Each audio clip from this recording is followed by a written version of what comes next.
هاي صخرة هاي وهي تتجول شنو صخرة هذا الحفر بعد تجول هو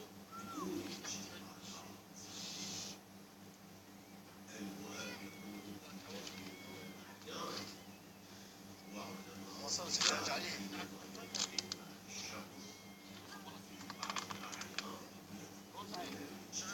لا يا اخوي لا ما طاح الصخرة عليه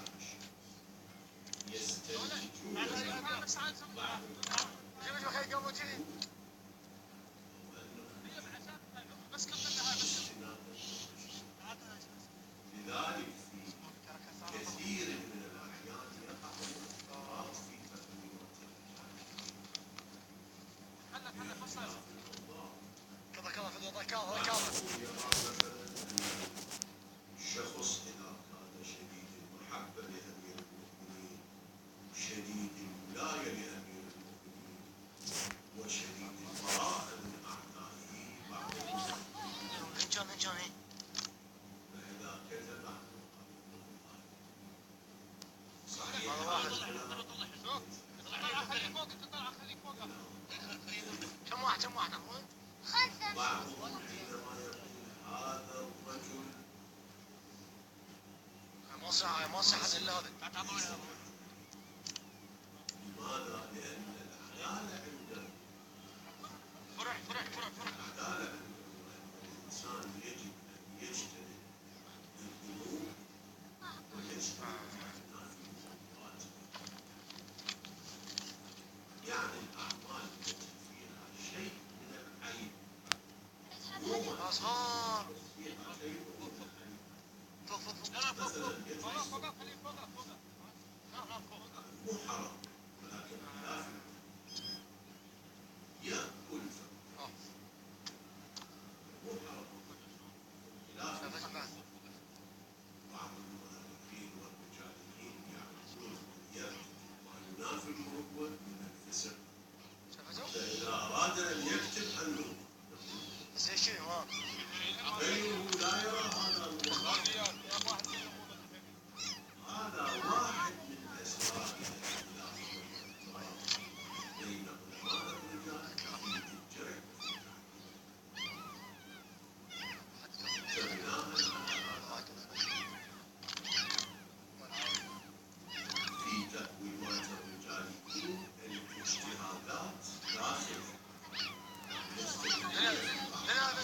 لأن ثلاثة يهمك كلش.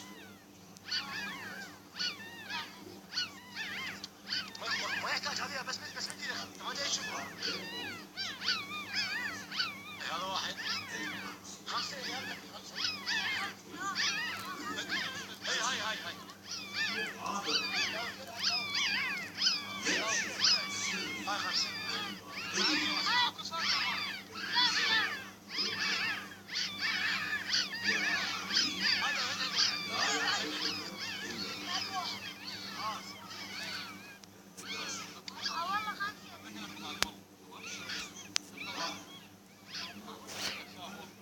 لا بعد ماكو.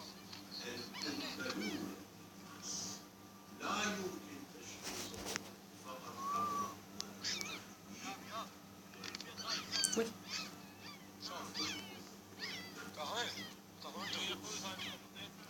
وهذه الطريقة هي انا معيشتنا وحدي. باكر والله يا خاف بعد. في موارد عديدة ذكر قصصا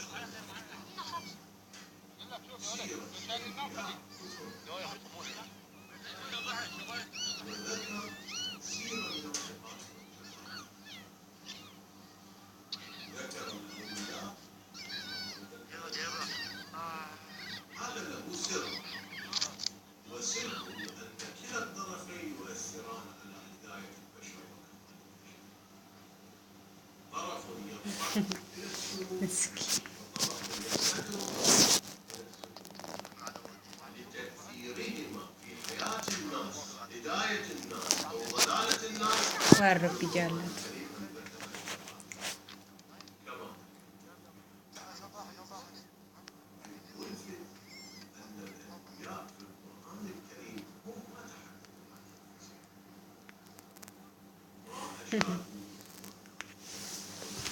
أشاركوا لماذا؟ لأنهم جاءوا لتعليم الناس وهداية الناس إلى الخير ፖለቲካን ያስጠላኝ ከምድር ላይ ውሽ خالق ሰላም ያሳጡኝ እነሱ ሰላም البشر إلى الألوهية لله لتعظيم صفات الله أسماء الله وتعظيم صفات الله شأنه بالكمال أدبه